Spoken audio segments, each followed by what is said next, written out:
All the way again, nuggets of wisdom, just to drop some gems. Hey, we've been talking for a while, but I have something very important that I need to share with you. My topic today is enabling versus empowerment. Let's talk about it.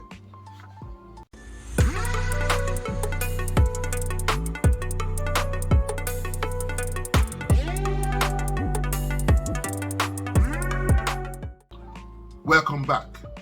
While you're at it, like, share, hit the notification bell for new content. I was talking to my sister today, and we were just, chopping up as we normally do. She was talking about enabling. And I thought to myself, Olu, I have been the king of enabling. I have been the king of doing things, enabling people. And as you know me, I'm a wordsmith. I always like knowing the meaning of words. Why does the word enable? I guess everybody get the gist of what enabling is, but I like to put language to what I'm saying. So I went to go and look at the Webster Dictionary. So enable refers to the positive act of helping someone accomplish something that could not be done alone. This is the kicker. But enabling also refers to the act of helping someone in such a way that rather than solving the problem, it is in fact being perpetuated. So in other words, there may be a positive side to enabling, but the negative side, so instead of you solving the problem, the problem is getting worse. It gets perpetuated. Let's look at the other word, empowerment. Means people having power and control over their own lives. People get the support they need that is right for them. Empowerment means that people are equal citizens. They are respected and confident in their communities. You can't empower someone else or make someone empowered. Folks, as I said before, Olu was the king of enabling. And I want to tell you that when you're doing it, you don't know these things. As I grew older and I matured and I understood that you are being an enabler, you are part of the problem. You are not resolved. It's not solution oriented. It's based on me actually doing things that has no return on investment or benefit to the next person. Let me give you an example of an enabler. Has anybody watched that program, 16 Pounds Life? I know it sounds a little gross. These guys are obese, terribly overweight. They can hardly get up. But one way or the other, the food gets to them.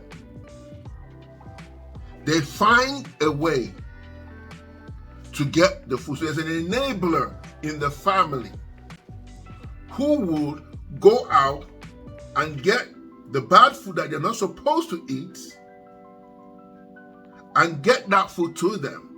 That's the enabler. So instead of you solving the problem based on this definition, you perpetuate the problem because you're enabling this guy who is 600 or this woman who's 600 pounds to keep on eating. And you are the enabler doing these things. Let's look at the flip side. Empowerment simply means to empower people to do the right thing. Means you're equal citizens. Means that let me give you tips of how you can eat healthy. Let me give you ways how you can improve yourself. I want to specifically talk to my legacy brothers today. My brothers who are trying to build empires. My brothers who are trying to roll a family. You have to understand something. And this happens between, another example, this happens a lot between parents and children. Yes, we all love our children. I have two of them, 22 and 9 and about to be 20. I enjoy buying things for them. I enjoy supporting them. But as a parent, my role is not to enable. My role is to empower. Mean they'll be able to lead their lives when their dad, is no longer here. I'm not saying that I get it all together. I'm not saying I have it down 100%. I know that I get it. But at some point, you should be that person that is empowering somebody. So if you are not empowering your children, you're enabling them. If you're not empowering your spouse, your husband, your wife, you're enabling them. That's why these relationships actually fall apart. That's the reason why things happen. When both of us are empowering each other, I am pouring into your cup and you are pouring into my cup. That relationship can be so powerful. That because both of you like team members. You don't have an NBA team with full of duds. You have somebody who can actually be the guy who's going to bring the ball up the court. You're going to have somebody who plays the game. You have somebody who's a shooter. You have somebody who blocks the ball. There's somebody. That's why there's empowerment. There has to be somebody who's the person who's the motivator of the team. He empowers. He did not enable things. So let's go this way. What are the characteristics of somebody who's enabled?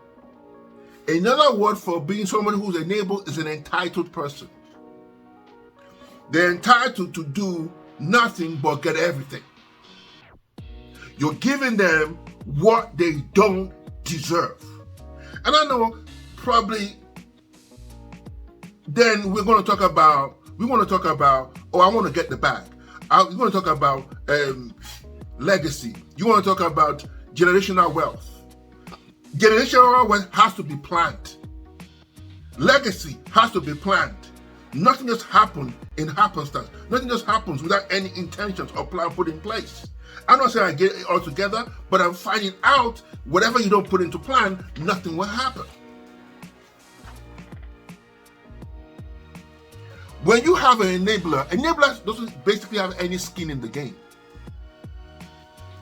They want to be in the game without actually having any skin in the game. So that being said, what normally will happen is that there is no investment of mind, time, in anything they do. Enablers expect rewards just because of their relationship. Let me give you a good example. You're a dad. Just because you're the dad and he is your favorite son or your favorite daughter, they don't want to do much.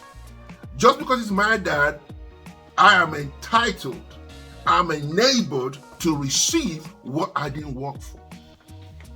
That is the world we're living, and we're complaining that stuff is happening. Yes, this is what's going to happen.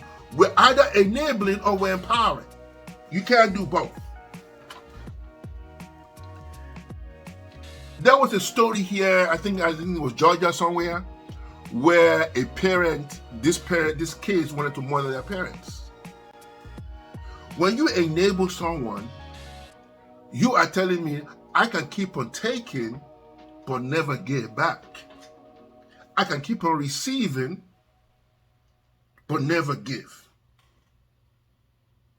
So what you are doing, when they feel entitled, these kids end up try to plot a murder for their father, and they try to kill their parents.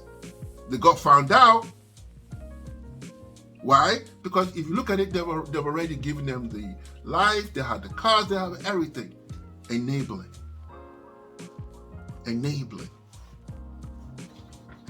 Now let's go to empowering. What do I mean by empowering somebody? I'm empowering, if I'm a dad, I'm giving my kid skills, things they need to do. If it's a spouse, we're helping each other out. We're pouring into each other. We are tied at the hip right now. We are going into legacy stuff. So if I'm no longer here over a period of time, can that person carry on my legacy? Can they keep on moving on where they need to go?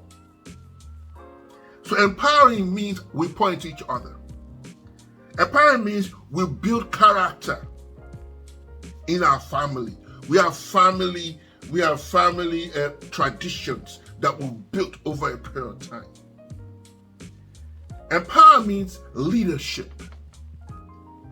Not just leadership leading other people, but they can lead themselves. Empower means legacy. Empowering means that there is mutual respect among folks, among the family. You hear the saying, the fish rots from the head. I'm not saying it's easy. Leadership is hard. Life is hard. Families happen, issues happen, divorce happens, a whole bunch of stuff happens. But what I want to tell you, ladies and gentlemen, my brothers and sisters, especially my legacy brothers. And what I mean by legacy brothers, you're building something for your family. Are you going to empower or enable? Which one is it? This all again, nuggets of wisdom. Like, share, hit the notification on bell. I need you to share. I need to drop some comments where you have enabled and where you have empowered. God bless.